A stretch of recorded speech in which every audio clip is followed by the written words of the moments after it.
Salut les lions! On se retrouve aujourd'hui pour votre tirage pour le mois de juin. Alors, pour ce faire, j'ai décidé ce mois-ci de prendre une carte comme le mois dernier, une carte de tarot pour l'énergie générale du mois, qui sera identique pour tous les signes. Donc si vous l'avez déjà vu, avancez jusqu'au tirage. Donc ce sera une carte tirée du Everyday Tarot. Ensuite, j'ai pris 100% Alieske, comme je vous avais dit, hein, donc le portail des 12 et les 77 d'Alieske. Et à la dernière minute, c'est-à-dire pendant le tirage des béliers, j'ai décidé de prendre Je prends mon envol, donc de Sylvie Petitpas, pour la petite carte oracle, voilà. On va commencer, donc n'hésitez pas à aller faire un tour sur Utip, à vous abonner, à mettre un pouce bleu, vous aurez compris. On va commencer pour tous les signes, donc c'est la carte du 7 de Pentacle. Le 7 de Pentacle, il vous demande de vérifier votre avancée et de vérifier l'évolution que prennent les choses. C'est une carte de bilan. C'est l'idée de faire, de faire le bilan, c'est l'idée de réfléchir à la suite, c'est l'idée de vous poser la question de qu'est-ce que j'ai bien pu faire en fait pendant mon mois de mai, qu'est-ce que j'ai matérialisé, qu'est-ce qui ne s'est pas matérialisé, comment je me suis sentie, comment j'ai pensé que ça avait été payant ou non. Peut-être que vous allez vous découvrir que vous avez fait beaucoup d'efforts pour très peu de résultats, pour très peu finalement de satisfaction au bout du compte. Du coup, ça va vous poser, après la transformation du mois dernier avec la mort, hein, là ça vous dit, voilà, maintenant fais le bilan. Qu'est-ce que tu as compris de cette transformation et réfléchis à la suite. Qu'est-ce que tu veux, quel est ton objectif? Une fois qu'on a trouvé notre objectif, eh bien on peut persévérer vers l'aboutissement de cet objectif. Voilà. Maintenant, donc, je vais prendre les maisons, voilà, du portail des 12. Je vais mélanger jusqu'à en avoir 3. Et puis, je recouvrirai avec cette carte du 77 les 3 maisons. En fait, cette carte pour la première carte qu'on aura, la première maison qu'on aura, la deuxième maison pareil, cette carte, la troisième, cette carte, et on finira par la petite carte oracle. C'est parti.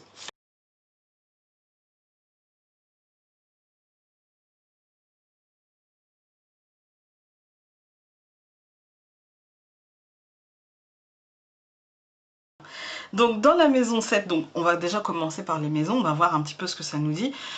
La maison 7, c'est celle des contrats du conjoint ou de l'entourage. Donc c'est celle qui va vous parler de vos engagements, que ce soit des engagements amoureux, amicaux, familiaux ou professionnels ou même associatifs, peu importe, c'est l'engagement. Ensuite, donc nous avons la carte de la communication. Très souvent, ces cartes-là communiquent entre elles aussi, d'accord? On va les prendre comme domaine, je vais m'en servir pour interpréter justement le tirage avec le 77, mais on pourrait aussi les interpréter, c'est-à-dire que peut-être que dans tout ça, au centre, vous avez quand même la communication, les déplacements, peut-être les déplacements familiaux avec la fratrie, parce que la maison 3, c'est la communication, la fratrie, les déplacements, c'est... ça peut être justement, tout peut être lié, comme ça peut vous parler aussi de communication, de besoin de communication dans vos engagements, quels qu'ils soient. Ça peut aussi vous dire que vous allez peut-être devoir vous déplacer par rapport à vos engagements, etc. Et puis on a l'ambition, la carrière, la réussite sociale. Ici, c'est clairement le professionnel et vos ambitions, et ça résonne bien avec le 7 de denier. C'est pour moi là le premier bilan. Qu'est-ce que vous avez dû faire, comment communiquer mieux, comment mieux vous engager, etc. pour réussir en fait.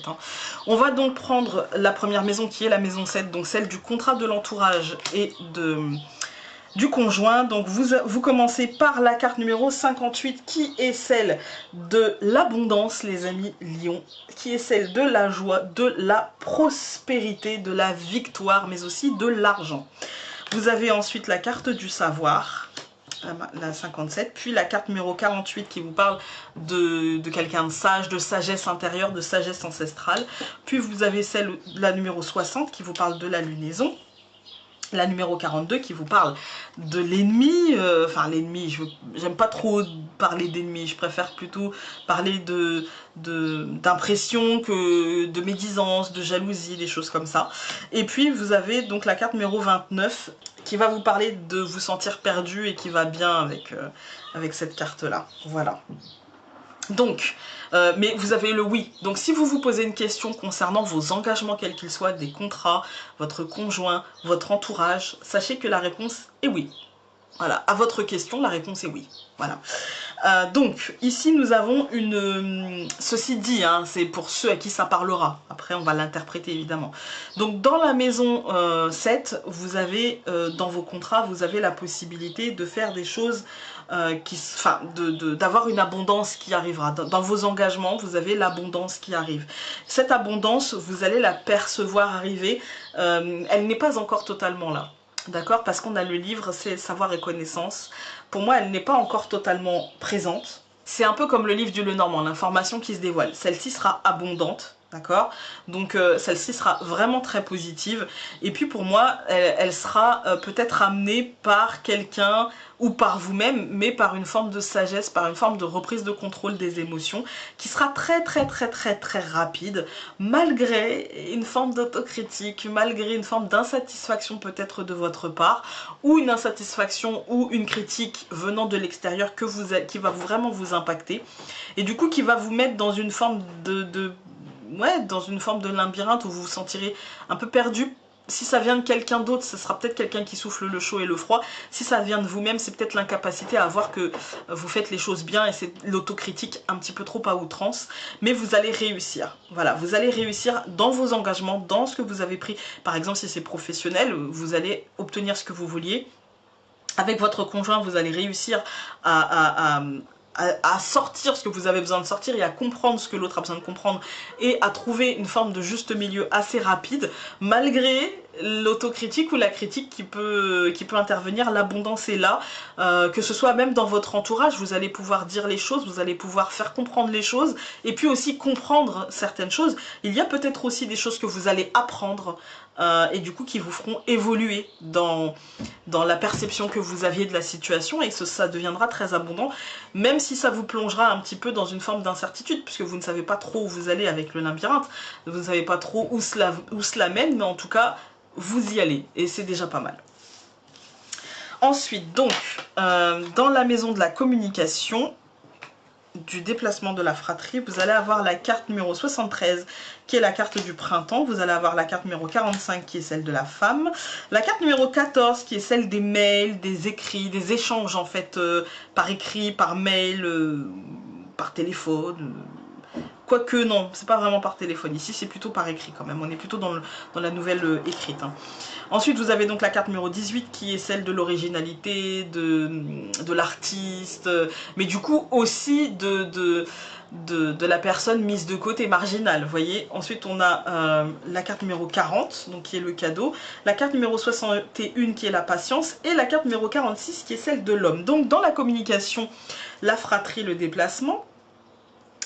Pour moi, ça va plutôt me parler de communication, parce qu'on a la carte de la communication. Et ça va me parler de la communication entre l'intérieur, entre l'émotionnel, mais aussi entre une femme et un homme, ou alors l'extérieur. Ici, donc, ce printemps-là, peut-être que la communication entre ces deux aspects ou ces deux personnes va être un petit peu modifié, mais modifié pour le mieux, parce qu'on a une sorte de communication très créative, une sorte de communication comme si on réinventait la manière de se parler ou la manière de faire, ou comme si on retrouvait une forme de mode d'emploi pour essayer de se comprendre, et du coup c'est très positif. Ça prendra un peu de temps, mais c'est très positif, et surtout ça vous fera aller assez loin en fait, hein, parce que la carte numéro 61, c'est celle de la patience, de l'attente évidemment, qui vous dit que ça peut être un peu plus long que prévu, mais c'est aussi celle, pour moi c'est c'est 1, 2, 3, du coup ça vous mène assez loin en fait, hein, vous voyez. Donc pour moi c'est quand même quelque chose de positif qui prendra du temps, on est d'accord, qui prendra du temps, mais une forme de construction de communication qui peut, voilà. Après, si vous attendez, par exemple, parce que bon, ça c'est par rapport au couple, hein, si vous attendez par exemple des nouvelles pas moi, des nouvelles professionnelles, des nouvelles par mail, peu importe, je ne sais pas, on vous dit que ce printemps, et ces nouvelles peuvent arriver, mais que la concrétisation et l'aboutissement final peut mettre un peu plus de temps que prévu à se matérialiser. Voilà. Donc pour vous les lions, à ce sujet-là, c'est quand même vraiment pas trop mal du tout. Ensuite, donc dans la maison des ambitions, de la carrière et de la réussite sociale, nous avons l'argent. Très bien. Nous avons la stagnation. Moins bien. Nous avons l'île. Ouais. La maison. L'écoute, le fait d'être à l'écoute, le repos Ah, et le cœur. Bon, on termine bien. Ah, la protection, ça c'est la protection en fait, hein. Donc tout va bien. Donc dans les ambitions, dans la carrière et la réussite sociale, vous pouvez avoir le sentiment pour certains lions, et si ce n'est pas le cas, allez voir votre signe lunaire ou votre ascendant, mais vous pouvez avoir l'impression d'une certaine stagnation. C'est pas forcément une stagnation effective, parce que peut-être que vous avez des petites augmentations régulières, etc. Mais vous avez quand même l'impression de donner peut-être plus que ce que vous recevez. Avec l'île, l'île c'est l'idée d'avoir besoin de repos, d'avoir besoin d'un retrait régénérateur, d'avoir besoin de se reposer l'esprit pour mieux comprendre. Là, moi j'ai l'impression que peut-être vous vous dites j'ai envie de plus, je m'ennuie, c'est plus... ouais, c'est encéphalogramme plat quoi, j'ai l'impression de faire ça comme un robot, je m'éclate plus dans ce que je fais, ou alors j'ai l'impression de ne pas être suffisamment reconnue, ou l'impression de stagner, l'envie de prendre du recul par rapport à ça, pour voir un petit peu comment faire évoluer les choses. Et du coup, moi, la maison, là, je vais la lire d'une manière... avec l'île, vraiment de se reposer, de se recentrer, de se mettre dans sa bulle, voilà, d'essayer de vraiment de savoir ce que l'on veut, ce qu'on veut plus, etc. Et puis peut-être justement d'écouter les bons conseils. J'ai dit écouter, j'ai pas dit faire des bons conseils, son opinion et sa prochaine action. Mais les entendre, vous avez quand même 2 idées de repos, hein.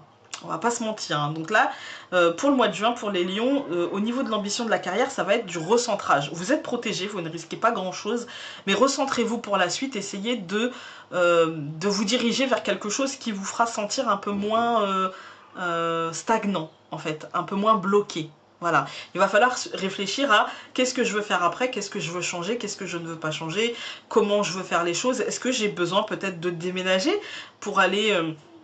me faire muter ailleurs, ou est-ce que j'ai besoin de changer de carrière, ou est-ce que j'ai besoin de changer d'entreprise, est-ce que j'ai besoin de... Voilà, il y a un truc comme ça, posez-vous réellement la question, mais pour ça, prenez du repos au mois de juin. Voilà. On va prendre « Je prends mon envol » de Sylvie Petitpas. Là, il y en a beaucoup trop. Voilà. Donc, pour vous les lions, il y a de bons ancrages faciliteront votre envol. Comme l'envol comporte des risques, vous devez vous enraciner dans vos valeurs et vos réussites. Avec ces repères, vous pourrez vous élever avec plus de confiance et d'assurance.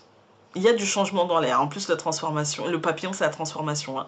Il y a du changement dans l'air et pour ça il faut vous enraciner dans, comme je vous ai dit, prendre du repos, qu'est-ce que vous voulez, qu'est-ce que vous ne voulez plus, quel est votre objectif. Voilà. Écoutez les lions, j'espère que ce tirage aura pu vous aider, ou sinon allez voir votre signe lunaire et votre ascendant, et nous on se retrouve dans un mois pour le même type de tirage, et puis demain pour un tirage quotidien. Salut!